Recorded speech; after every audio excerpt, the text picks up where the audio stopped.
Gente, nossa primeira aula de literatura. E a grande pergunta é essa: o que é literatura? O que é literatura? Não adianta a gente ficar fazendo atividade de trovadorismo, renascimento e tal, se antes a gente não fizer uma conversa, basicamente, do que é essa tal literatura. Primeira coisa é que ela é uma arte. Isso aí não há dúvida. A ideia de que é a arte da palavra, uma das funções dela, inclusive ali, ó, uma das funções da literatura é ser a arte da palavra. Só que antes de falar das funções, temos a pergunta aqui embaixo. Tentei criar aqui o meu mapa mental. Depois você cria o seu mais bonito aí. E quem tenta primeiro, pelo menos no que eu escolhi, né, tem muito material tentando explicar o que é literatura. Eu escolhi apenas dois autores para citar aqui. Aquele de baixo ali, aquela ideia de baixo, é da Marisa Lajolo. Marisa Lajolo define, na verdade ela não define, ela afirma que para a pergunta o que é literatura, nós temos várias respostas. Nós temos várias respostas. Ela diz também que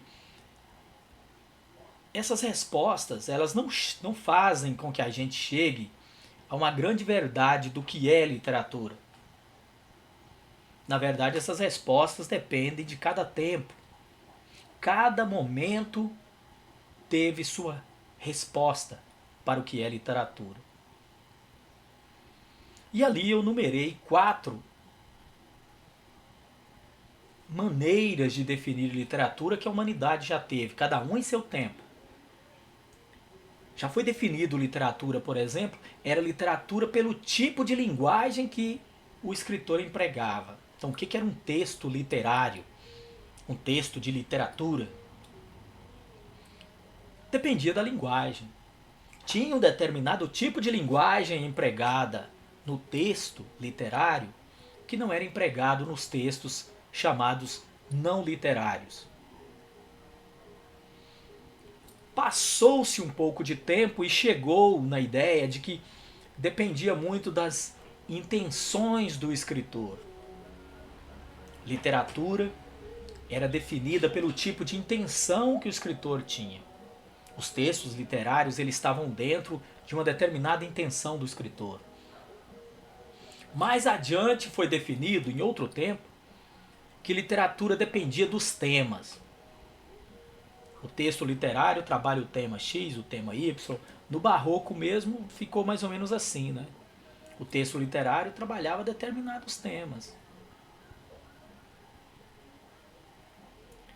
E teve ainda uma definição do que era literatura pelo efeito que esse tipo de texto provocava em quem estava lendo. A teoria do efeito de Edgar Allan Poe. Poe escreveu um material muito bom falando da teoria do efeito. Para ele, literatura era um texto que provocava determinado tipo de efeito, que o escritor escrevia querendo buscar um efeito no leitor. Ou seja, em cada tempo, em cada momento, nós vamos ter uma resposta para isso. Então vai depender do contexto social de uma época, do contexto cultural, político, filosófico, religioso. Em cada tempo nós vamos ter uma resposta para o que é essa arte da palavra. Em cima, eu separei uma fala do Antônio Cândido, outro grande professor, outro grande estudioso da literatura no Brasil. E para ele, literatura é qualquer tipo de fabulação. O que é a fabulação? A fabulação é o sonhar. Quando você sonha, você fabula. É impossível um ser humano não ter seus momentos de fabulação. E a fabulação, ou seja, a fabulação chega a ser uma doença, dependendo do caso. É a pessoa que não consegue vivenciar a realidade. Ele vive num mundo fabuloso, num mundo fabulado.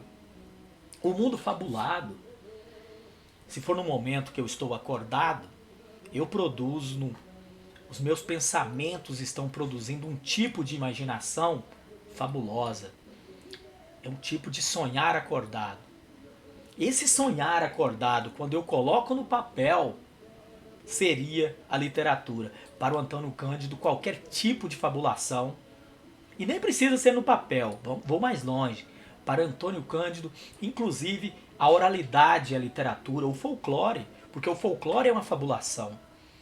É um sonhar acordado culturalmente que cria as lendas, o folclore e etc. É fabuloso também, é fabulado. As pessoas fabulam. Elas precisam. Segundo Antônio Cândido, a fabulação é uma necessidade humana. A gente fabula para criar as lendas, o folclore, nossos mitos, nossa cultura, nossas lendas urbanas. Tudo está dentro de uma fabulação. Esse sonhar, mesmo acordado, é uma necessidade. A arte é uma fabulação. Ela é uma necessidade humana. E segundo ele, todo tipo de fabulação, mesmo os causos populares aqui em Goiás, é uma fabulação. Então não há necessidade da literatura ser só escrita. E aí ele chega num argumento muito interessante, é que ninguém vive sem literatura. As pessoas chegam, às vezes, a gente pergunta, você gosta de literatura? Fala, rapaz, eu não gosto de literatura. Porque muitas vezes as pessoas pensam só na palavra escrita. Mas a palavra não é só escrita. Então ninguém vive sem literatura. O cinema precisa da literatura. Um filme, antes de ser transformado em arte cinematográfica, em um material audiovisual, primeiro alguém teve que fabular. Teve que o escritor, ali no seu silêncio, fabular toda aquela história e colocar no papel. O teatro não vive sem a literatura. A música. Para você ouvir uma música, primeiro alguém teve que escrever a letra. Na hora de escrever a letra, ele fabulou. Ele pode fabular um sentimento. Eu posso fabular uma emoção. Aquela emoção que está no texto, ela não é emoção real. É uma emoção fabulada. É um sonhar acordado que a pessoa transformou naquele sentimento. Ele sonhou acordado aquele sentimento e colocou no papel. Depois, aquilo foi colocado na música. Então não dá para viver. Todos gostam de literatura de alguma forma. Todos consomem literatura de alguma forma. Todos consomem fabulação de alguma forma. Nenhum ser humano vive sem fabulação. Mesmo quando ele dorme, ele fabula, porque ele sonha. É impossível você coibir o sonho. Você pode não lembrar do que você sonha. Às vezes alguém diz, olha, eu não sonho. Mas ele sonha, você não lembra. Porque a maioria do que você sonha, você esquece. Algumas pessoas esquecem tudo. Então isso seria literatura. Funções. Ela é a arte da palavra. A primeira função dela é ser a arte da palavra. Segundo, recriar através de fabulação a nossa realidade. Através da literatura eu recrio o universo do real. E isso é muito importante, essa recriação, porque eu consigo imaginar o real de outras formas. Eu consigo perceber o real de outras formas através da arte da palavra. Ela tem a função do prazer. É um prazer maravilhoso. É um prazer maravilhoso você adentrar no universo de fabulação. É você entrar dentro de um sonho, mas um sonho que vai ser guiado por alguém. Quando você lê um romance, você está dentro de um sonho, mas um sonho muito bem criado, porque a pessoa sonhou acordado, colocou aquilo através da palavra. E quando você adentra ali, isso dá um prazer magnífico, você experimentar um lugar que você não experimentaria de outra forma, a não ser pelo mundo da imaginação e da fabulação. Traz uma certa experiência, porque o nosso cérebro, a literatura, como qualquer arte, ela entra dentro do nosso subconsciente.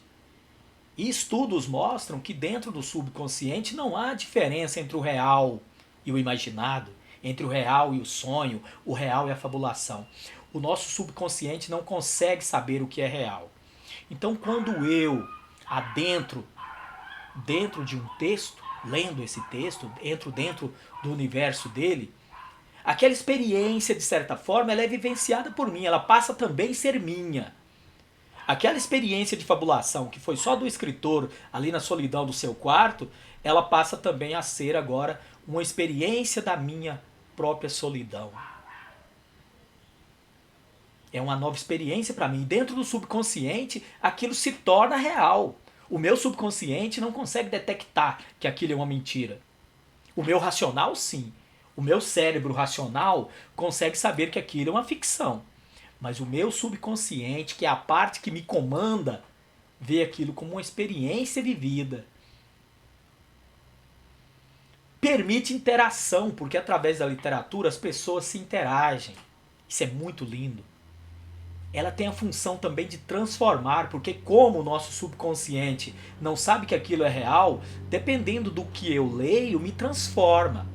Para bem ou para mal, não estou dizendo que vai transformar só para o bem, mas pode trazer pode trazer, não é obrigado, não tem nenhuma obrigação, mas pode trazer uma transformação interior de quem está consumindo aquilo. Função catártica criada por Aristóteles, a cártase.